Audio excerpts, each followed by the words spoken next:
Eu saúdo a todos com a paz do Senhor Jesus, amém. E te convido a tomar a sua Bíblia, por favor, na segunda carta de Paulo aos Coríntios, no capítulo 11.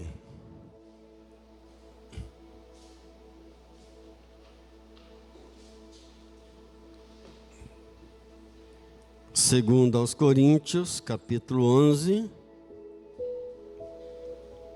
do 23 ao 28. Sou um ministro de Cristo, falo como fora de mim. Eu ainda mais em trabalhos, muito mais em prisões, em açoites sem medida, em perigos de morte muitas vezes. 5 vezes recebi dos judeus uma quarentena de açoites menos um. Fui 3 vezes fustigado com varas, 1 vez apedrejado, em naufrágio 3 vezes, 1 noite e 1 dia passei na voragem do mar, em jornadas muitas vezes, em perigos de rios, em perigo de salteadores, em perigos entre patrícios, em perigos entre gentios, em perigos na cidade, em perigos no deserto, em perigos no mar, em perigos entre falsos irmãos, em trabalhos e fadigas, em vigílias muitas vezes, em fome e sede, em jejuns muitas vezes, em frio e nudez, além das coisas exteriores, ao que pesa sobre mim diariamente, a preocupação com todas as igrejas. Amém. Até aqui a palavra do Senhor. Vamos orar.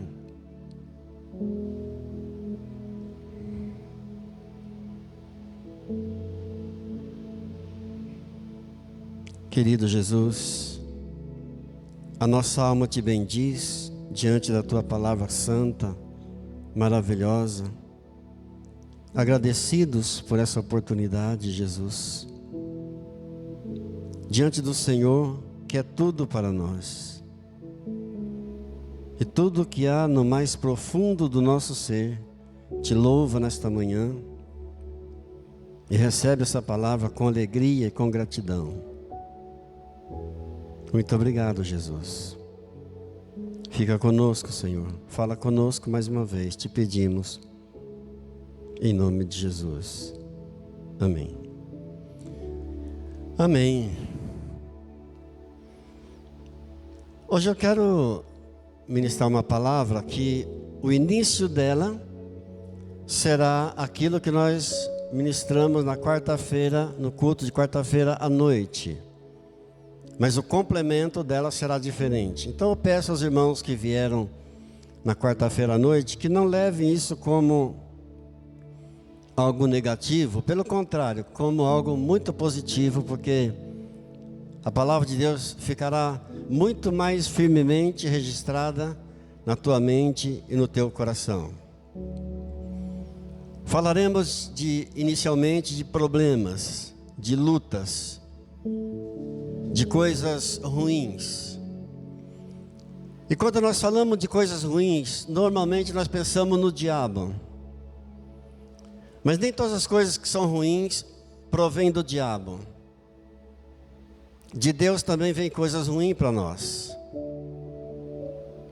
Não se assuste com isso. Isso é uma verdade. Por exemplo, a destruição de 2 cidades a fogo, Sodoma e Gomorra, não veio do diabo, veio de Deus. O dilúvio que baniu tudo da face da terra, não veio do diabo, veio de Deus. As 10 pragas no Egito foram de Deus. É porque Deus é ruim? Claro que não. É porque Ele quer chamar atenção, Ele quer falar conosco. Então muitas vezes coisas ruins também acontecem da parte de Deus. O que você leu comigo aqui foi uma listinha básica de problemas que o grande apóstolo Paulo enfrentou nessa vida. Depois de Jesus, eu creio que os dois homens que mais sofreram depois de Jesus foram Jó e o apóstolo Paulo também. Você viu o tamanho da listinha aí, né? Trabalhos, prisões, açoites, vara, apedrejado, naufrágio 3 vezes, um dia e uma noite na voragem do mar, no redemoinho do mar, jornadas muitas vezes, perigos de salteadores, perigos entre patrícios, perigos entre gentios, fadigas, sede, jejuns, muitas vezes, frio, nudez. A gente estava reclamando do que mesmo?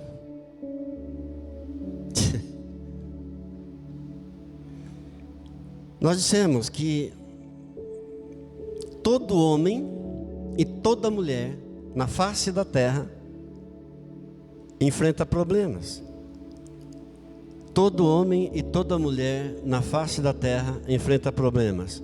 Independente da situação financeira da pessoa, independente da formação acadêmica, independente da etnia, independente da crença dela, todo ser humano enfrenta problemas.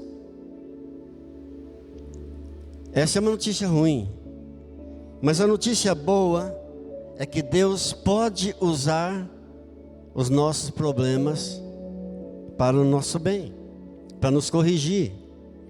Deus pode usar nossos problemas para tratar conosco. Deus pode usar nossos problemas para revelar para nós a sua graça, para revelar para nós a sua vontade.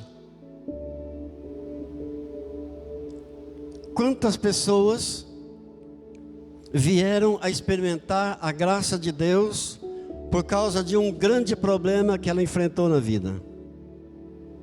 Quantas pessoas vieram experimentar o amor de Deus no meio de um problema terrível? E eu sou uma dessas pessoas. Quando em 28 de agosto de 1983, era o dia do aniversário do meu irmão mais novo que eu. Nós tínhamos preparado um bolo para ele, estávamos esperando ele chegar para a gente celebrar o aniversário. Ele viajava todos os dias. E na hora dele chegar, ao invés dele chegar, veio uma pessoa dar a notícia que o carro dele havia batido de frente com um caminhão e havia morrido. Jovem, cheio de vida, um irmão querido. E foi naquele velório dele, quando o grupo de oração onde ele participava estava ministrando os louvores, através de um dos louvores, Deus tocou o meu coração. Eu senti a graça de Deus, senti a presença de Deus. E uma semana depois eu estava naquele grupo de oração onde ele participava e entreguei minha vida para Jesus. E assim, quantas pessoas não desfrutaram da graça, da presença de Deus, do amor de Deus, em meio a um problema terrível, que todo homem e toda mulher passa, vive por isso. Assim Deus pode agir de algumas maneiras diferentes, através dos nossos problemas. E eu quero pensar com você em 4 maneiras diferentes de Deus agir em meio aos nossos problemas. Em primeiro lugar, Deus pode agir em nossos problemas nos avaliando, nos confrontando. Muitas vezes Deus nos confronta com os nossos problemas. Em segundo lugar, Deus pode agir impedindo que nossos problemas sejam resolvidos de imediato. Deus impede que nossos problemas sejam resolvidos imediatamente.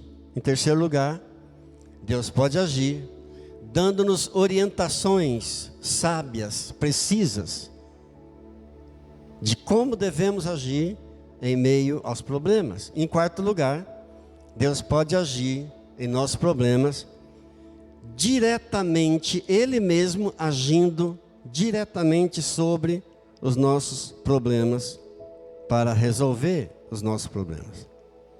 Agora, quem decide é Ele. E seja qual for a decisão dele, o que acontecer será o melhor para nós, porque Ele sempre tem o melhor para nós. Seja qual for a decisão que Ele tomar para agir em nossos problemas, a vontade dEle será boa sempre, sempre perfeita e sempre agradável. Afinal de contas, quem é o Senhor? O Senhor é Ele, e nós somos apenas seus servos.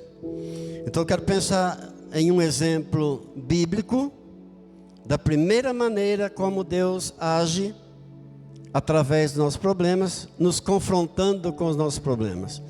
E o exemplo bíblico que eu trago é Jacó e Esaú. Jacó enganou seu irmão Esaú, e por causa disso ele vivia a vida toda com esse problema sério de relacionamento com seu irmão Esaú, porque enganou, roubou dele o direito de primogenitura. E ele vivia então cheio de medo da vingança do seu irmão. E isso era algo muito ruim, prejudicava a ambos, isso prejudicava toda a família. Mas um dia Deus confrontou Jacó, lá no vale de Jaboque, quando ele lutou com Deus. E ali então ele confessou, ele se quebrantou, se arrependeu. Deus trocou o nome dele de Jacó, que significa enganador. Deus passou a chamá-lo de Israel, que significa aquele que viu Deus, ou aquele que lutou com Deus e prevaleceu. Então Deus tirou o nome feio de enganador para Israel. Foi confrontado por Deus. O apóstolo Paulo, nós podemos colocá-lo na segunda maneira de Deus agir em nossos problemas, impedindo que os nossos problemas sejam resolvidos imediatamente. Você leu comigo todos os problemas que ele relatou aqui em 2 Coríntios 11. E ainda não está citado aqui aquele do espinho da carne, que nós não sabemos qual problema era, não sabemos se era um problema físico, se era um problema emocional, se era um problema espiritual. A Bíblia não diz, mas nós sabemos que era um problema que atormentava o apóstolo Paulo dia e noite. E ele rogou a Deus por 3 vezes que livrasse aquele espinho da carne dele, que livrasse ele daquele sofrimento, daquele problema. E Deus não livrou. Deus respondendo para ele disse: Paulo, a minha graça te basta. E ele morreu com o tal espinho na carne, nunca foi liberto daquele problema que ele sofria. Você leu comigo todas as lutas, dificuldades que ele citou aqui. Trabalhos, prisões, açoites. 40 açoites menos 1. Porque pela lei mosaica só podia dar 40 chibatadas. Então deram 39, por 5 vezes nele ele foi espancado, fustigado com vara 3 vezes, apedrejado, 3 vezes sofreu naufrágio, jornadas muitas vezes, perigo de rios, perigo de salteadores, perigo entre patrícios, perigo entre gentios, perigo entre cidades, no deserto, no mar, perigo entre falsos irmãos, fome, sede, nudez, muitas vezes frio, jejuns muitas vezes. E Paulo tomou um cuidado, ele foi bem cauteloso em falar de si mesmo. Ainda faltou aqui o espinho na carne, que está escrito em 2 Coríntios também no capítulo 12, no verso 7. Sofreu muito, mas isso ajudou muito o apóstolo Paulo. Foi elevado ao 3º céu, foi arrebatado ao 3º céu. Para o terceiro exemplo de como Deus trabalha em nossos problemas, a maneira de Deus agir, nós podemos citar aquela mulher sunamita, a mulher que era da cidade de Sunem, por isso é chamada de sunamita. E a terceira maneira como Deus age através dos nossos problemas é dando-nos instruções de como nós vamos proceder para resolver os problemas. Ela tinha um menino, o profeta Eliseu havia profetizado, Deus deu o menino no tempo certo, o menino nasceu, cresceu. Um belo dia o menino está lá no campo com seu pai, com os trabalhadores, sente uma dor de cabeça terrível. O pai manda o menino para casa e quando o menino chega em casa, senta no colo da mãe e morreu. E ela vai buscar a Deus e Deus dá as orientações certinhas para ela como agir. Primeiro Deus disse, olha, você não vai contar isso para ninguém, nem mesmo para o seu marido. Se alguém perguntar do menino, você vai dizer que está tudo bem com o menino. Vai lá no campo onde teu marido está, com os empregados, peça para albardar uma jumenta, e você vai até o Monte Carmelo, onde está o profeta Eliseu. E ele saberá o que fazer. E assim ela fez, foi ao campo, pediu para o marido albardar uma jumenta. O marido estranhou o porquê disso, falou, por que hoje você vai atrás do profeta? Hoje não é dia de festa, hoje não é sábado, não é lua nova. Ela disse, não, está tudo bem, eu preciso ir lá falar com o profeta Eliseu. E quando chegou lá, contou o problema, o profeta Eliseu então mandou seu empregado, seu ajudante, Geazi. Geazi não resolveu, o profeta Eliseu vai até a casa dela, sobe até o quarto onde estava o corpinho do menino, faz um gesto, faz ali um ato profético, começa a orar de um lado para o outro, sobe na cama, deita-se sobre o corpinho do menino. O corpinho do menino se aqueceu, o menino espirrou 7 vezes, reviveu, e o profeta então devolveu o menino vivo para sua mãe. Ou seja, Deus deu as instruções, as orientações práticas e eficazes certinhas. Às vezes Deus faz isso com a gente. Outro bom exemplo é Naamã.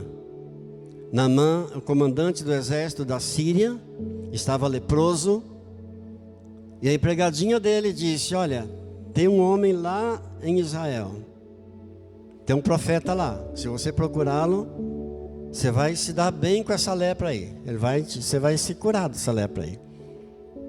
Naamã foi, achando que o profeta fosse pôr as mãos sobre ele, fazer uma oração, ele ficaria curado. Mas ao invés disso, o profeta disse, Naamã, eu quero que você vá até o Rio Jordão e você dê 7 mergulhos. No 7º mergulho você vai ficar curado. Ele achou aquilo um absurdo, achou estranho, relutou, mas os auxiliares dele disseram, não, vamos lá, não custa nada você fazer isso.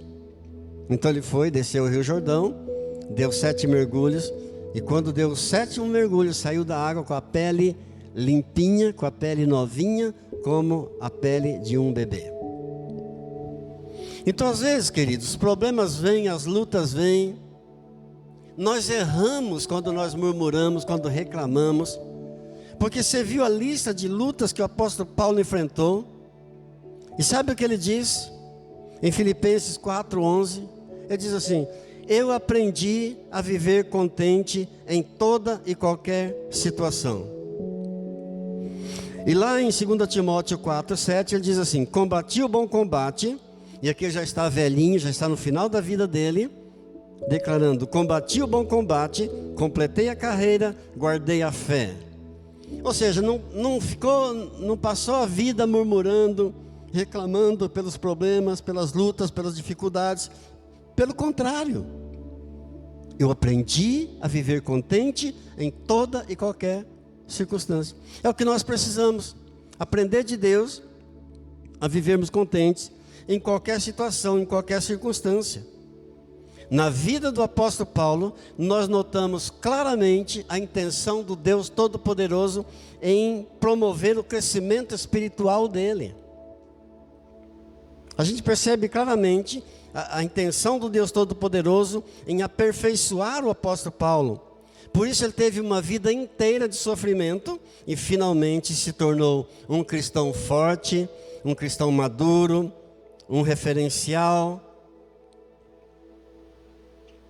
E no caso da mulher sunamita e de Naamã, Deus deu orientações práticas, certinhas, eficazes, para resolver os problemas. Para isso, nós precisamos pensar sobre as causas dos nossos problemas, meditar nas causas, orar, clamar a Deus. Precisamos pensar melhor e buscar as melhores soluções com Deus, tomar decisões certas, atitudes corretas para resolver os problemas. Não tem um que não tenha problema, não tem uma que não tenha problema, todos têm. Mas na quarta maneira de Deus agir em nossos problemas, é uma ação direta de Deus. De repente você, do nada, você vê o teu problema sendo solucionado. Deus pode intervir para nos curar em alguma enfermidade grave. Deus pode intervir para resolver um problema de opressão maligna. Deus pode intervir para ressuscitar nossos sonhos. Muitas vezes nossos sonhos também ficam para trás. Aí Deus intervém ressuscitando nossos sonhos.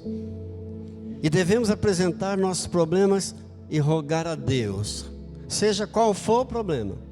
Eu digo sempre que às vezes nós temos um problema que achamos que é pequeno, que vamos incomodar a Deus e não apresentamos aquilo para Deus. Nada vai deixar Deus chateado, nada vai ser surpresa para Deus, nada vai incomodar a Deus. Não existe problema difícil, acabamos de cantar o hino, não existe problema difícil que Deus não tenha a solução. Diga glória a Deus.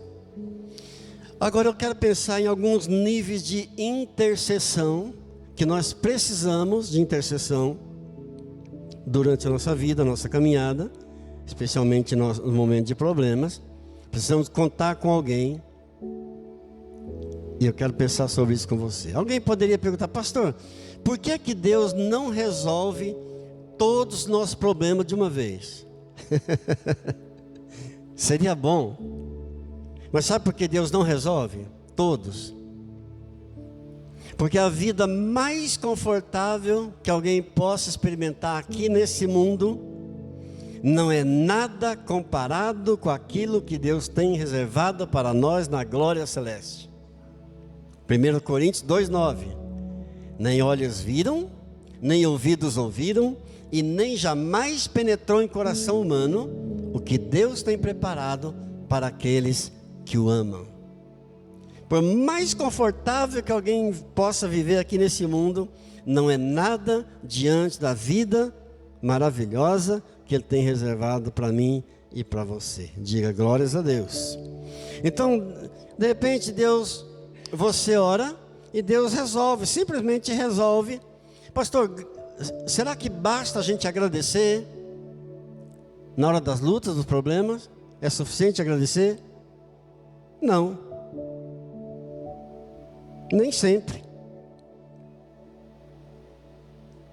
Às vezes, Deus opera de uma forma mais fantástica para resolver nossos problemas.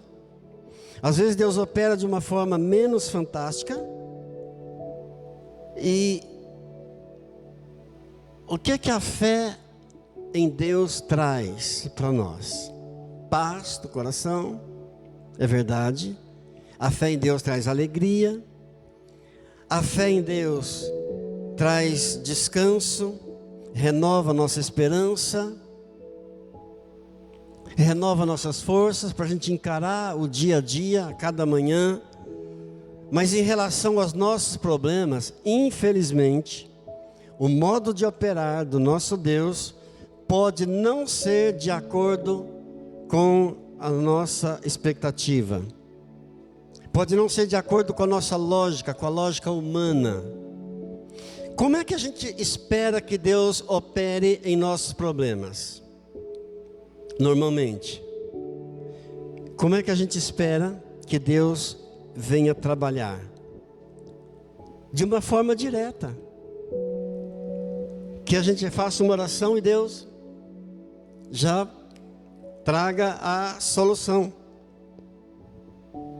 Agora, às vezes nossos problemas são tão complicados, mas são tão complicados, que todos os nossos esforços se esgotam.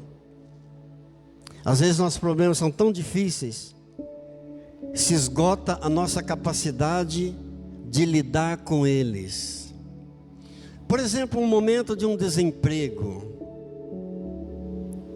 Às vezes são problemas tão difíceis que acaba a nossa possibilidade, acaba nossas forças, se acabam. Um desemprego, por exemplo, uma enfermidade, por exemplo, crises existenciais, crises familiares, crises financeiras, a velhice, quando chega, tem muita gente que tem um problema sério quando a velhice chega, especialmente os homens. Quando vem a velhice chegando, e a sua energia, as suas forças se esvaindo, tem muita gente que tem problema sério com isso. Quando vê que as limitações estão chegando, doenças começam a aparecer. Importante a gente pensar nisso, olhar para essa situação com clareza, sem medo, sem nada a esconder. Deus é soberano, e se Ele quiser, Ele pode resolver todos os nossos problemas, todos, imediatamente.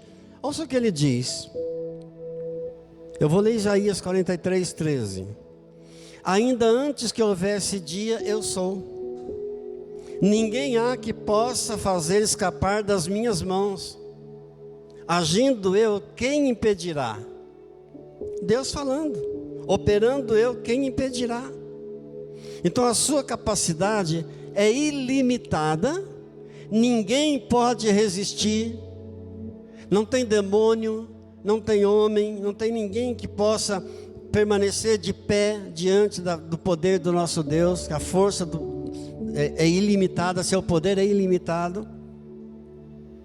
Não tem ninguém poderoso, nem demônio poderoso que possa prevalecer diante do nosso Deus. Glória a Deus. Assim, portanto, uma porta aberta por Deus, ninguém pode fechar. E uma porta fechada por Deus, ninguém pode abrir. Exemplo. No êxodo de Israel, na saída do povo de Israel do Egito, o faraó resistiu 9 manifestações sobrenaturais de Deus na natureza. Porque às vezes a pessoa resiste hoje, resiste amanhã, resiste depois, mas uma hora tem que cair diante do poder de Deus. 9 pragas, 9 manifestações sobrenaturais na natureza, Faraó resistiu. Somente na 10ª praga, na morte dos primogênitos, então que ele cedeu e deixou o povo ir embora. Da mesma maneira, uma pessoa pode resistir Deus hoje, resiste Deus amanhã, vai resistindo, vai resistindo. Chega uma hora que tem que se entregar, não tem jeito. Todo joelho se dobrará diante de Jesus. Toda língua confessará para a glória de Deus Pai que Jesus Cristo é o Senhor. Todas as nações virão a Ele e se prostrarão. Chega um dia que não tem como mais resistir, a pessoa tem que se entregar. O Salmo 68, no verso 4, diz assim: cantai a Deus, cantai louvores ao seu nome, louvai aquele que vai sobre os céus, pois o seu nome é Jeová. Exultai diante dele. Ou seja, o louvor que nós dedicamos a Deus aqui, a glória que nós dedicamos a Deus aqui, a exaltação que nós damos a Deus aqui, tudo isso são reconhecimentos do poder de Deus. São reconhecimentos da grandeza, da majestade de Deus. Glória a Deus. Capaz de derrubar nossos inimigos, de remover todos os empecilhos. O Senhor quer nos dar a vitória. O Senhor tem bênçãos maravilhosas reservadas para nós. Amém? O Senhor pode nos dar a vitória a qualquer momento. A qualquer hora, a qualquer momento a vitória chega, a bênção chega, Ele é soberano.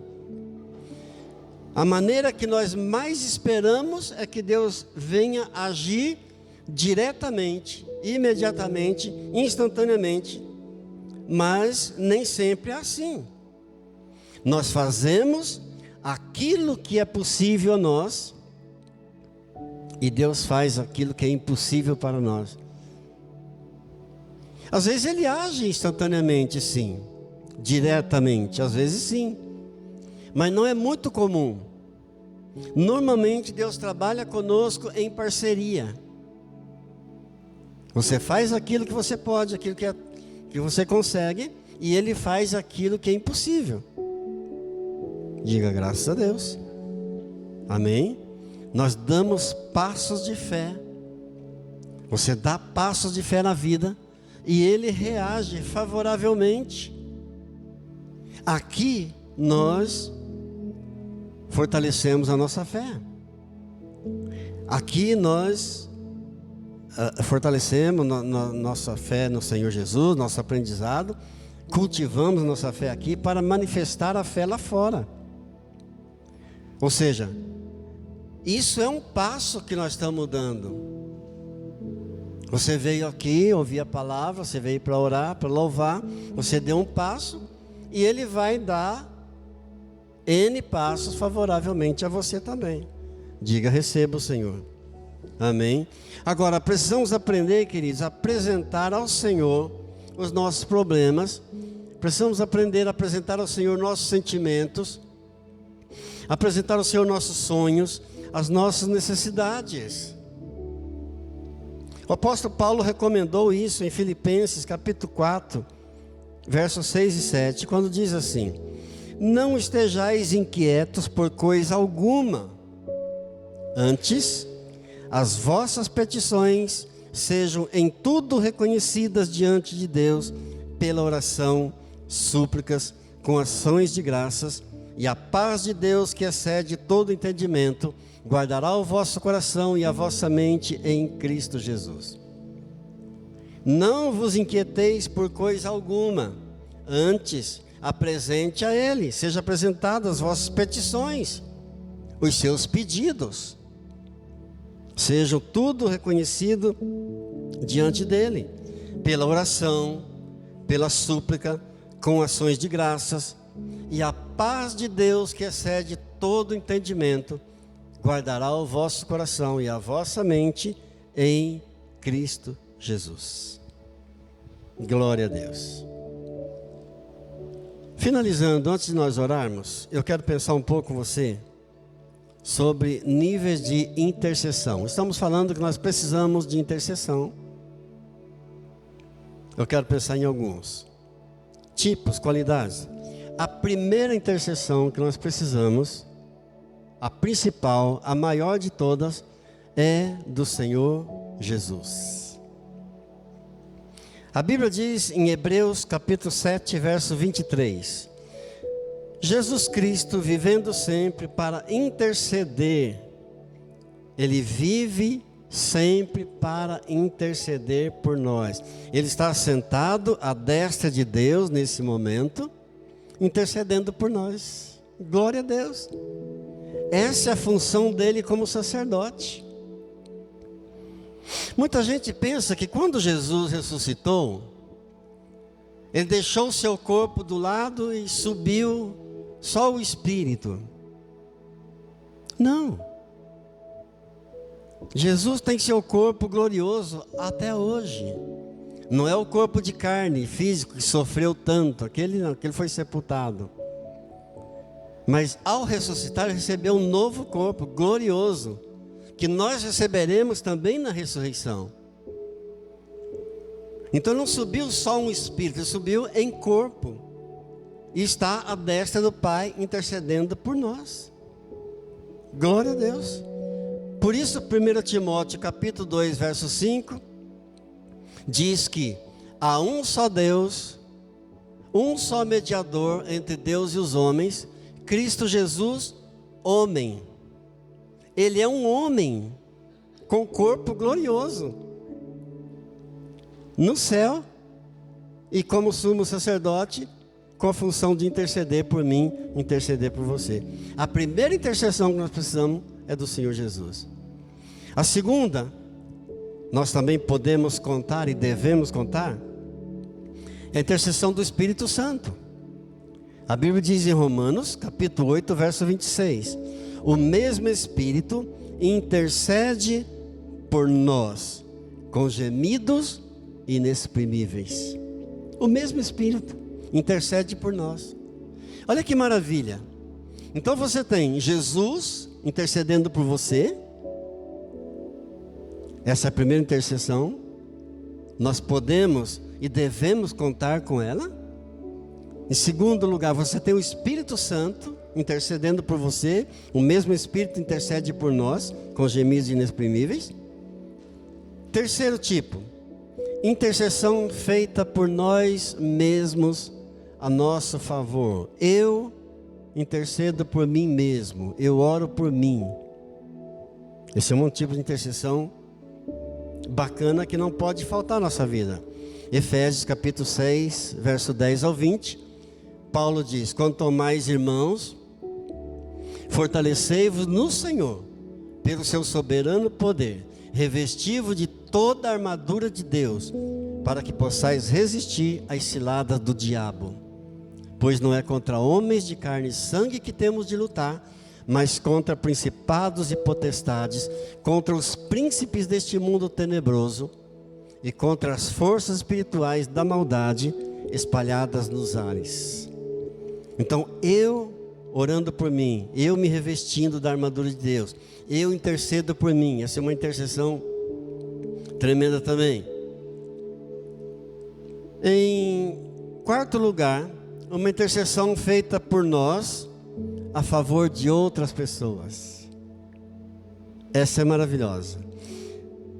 Porque à medida que você está orando por alguém, você está intercedendo por alguém, Deus opera na tua vida. Você não está apenas levando algo para alguém, você está recebendo de Deus. Ouvimos um testemunho de uma irmã esses dias. Estava orando à noite no seu quarto por alguém, por uma causa. Ela não especificou qual a causa, mas ela estava orando por alguém com um problema, sendo que ela estava com uma inflamação muito forte na garganta e dor de garganta. Enquanto ela estava ali orando por aquela pessoa, ela sentiu o calor da presença de Deus e sentiu que toda a inflamação dela e toda a dor da garganta dela sumiu, enquanto orava por alguém. Então você intercedendo por alguém e você sendo simultaneamente abençoado, recebendo a bênção também. É assim que Deus trabalha. Aliás, a Bíblia diz que Deus mudou a vida de Jó quando ele orava por seus amigos. Ele orava pelos amigos. Deus mudou toda a sorte dele. Deus mudou toda a vida dele. Glória a Deus. Então Tiago diz assim, no capítulo 5, verso 16: confessai, pois, os vossos pecados uns aos outros, e orai uns pelos outros, para serdes curados. Muito pode, por sua eficácia, a súplica do justo. Às vezes as pessoas perguntam: pastor, uma confissão a um sacerdote é preciso? Biblicamente falando, não. Mas olha o que a palavra de Deus diz: confessai os vossos pecados uns aos outros. E orai uns pelos outros, para serdes curados. Muito pode, por sua eficácia, a súplica do justo. Uma confissão a um sacerdote, especificamente, não é uma coisa obrigatória. Agora, uma confissão da minha parte, para aquela pessoa que foi lesada, isso é obrigatório, biblicamente sim. A pessoa que foi prejudicada, eu devo confessar a ela. E essa é a parte mais difícil para nós. Essa é a parte mais difícil. Mas é bíblico e é necessário que isso seja feito assim. Por quê? Quando eu confesso a Deus, eu sou perdoado. Quando eu confesso ao irmão que foi prejudicado, eu sou curado. Amém. A Deus você é perdoado. Ao irmão você é curado. É a Bíblia. Eu estou citando a Bíblia. Tiago 5,16. Em último lugar, para a gente orar, um outro tipo de intercessão tremendo e maravilhoso, é a intercessão feita pela igreja. A igreja é o corpo de Cristo. Ela pode e ela deve interceder. E ela tem autoridade outorgada pelo Espírito Santo para isso. Para interceder, para orar. Ela é uma organização que tem essa autoridade do próprio Senhor Jesus para interceder. Por isso Jesus diz em Mateus capítulo 18, verso 18: em verdade vos digo que tudo o que ligardes na terra terá sido ligado no céu, e tudo que desligardes na terra, tudo que desligardes no céu terá sido desligado na terra. É a autoridade que Deus deu à sua igreja, o corpo de Cristo aqui na terra. Tudo que ligardes na terra terá sido ligado no céu, e tudo que desligardes no céu terá sido desligado na terra. Amém? Que Deus nos ajude. Eu espero que eu tenha ajudado você a entender um pouquinho mais sobre as lutas, os problemas, as dificuldades que todos nós enfrentamos. E o segredo é a gente fazer isso que a palavra de Deus nos manda. Aprendendo com o apóstolo Paulo. Não murmurou, não reclamou, terminou sua vida declarando: combati o bom combate, completei a carreira, guardei a fé. É isso que nós devemos fazer, para a glória e honra do Senhor Jesus. Amém? Vamos orar um pouco mais. Eu te convido a orar nessa hora. Curve sua fronte, por favor.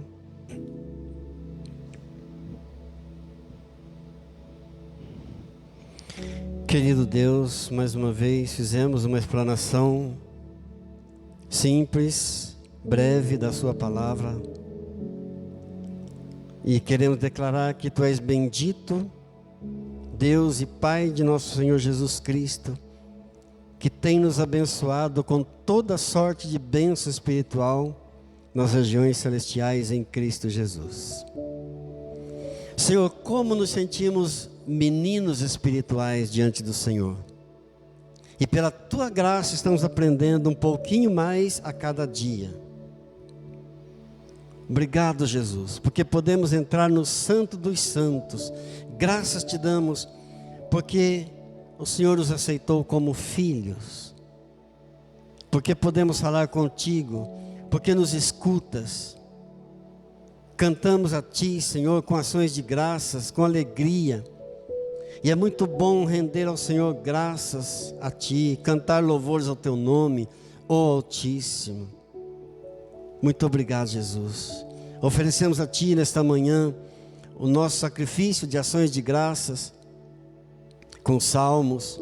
Oferecemos a Ti o nosso louvor, a nossa adoração. Muito obrigado, Jesus. Damos-Te graças em tudo, sabendo que esta é a Tua vontade em Cristo Jesus para conosco. No meio de todas as lutas, as tribulações que enfrentamos, em todas as circunstâncias, queremos, como o apóstolo Paulo, aprender a viver contente em toda e qualquer circunstância e render a Ti somente toda a glória que é devida ao Teu nome, em nome de Jesus. Pai Santo, eu Te dou graças por cada dizimista e ofertante fiel. Eu sei que o Senhor não deixará sem a recompensa de cada um, a recompensa devida do Senhor. Pai, em nome de Jesus, eu oro por os que estão enfermos.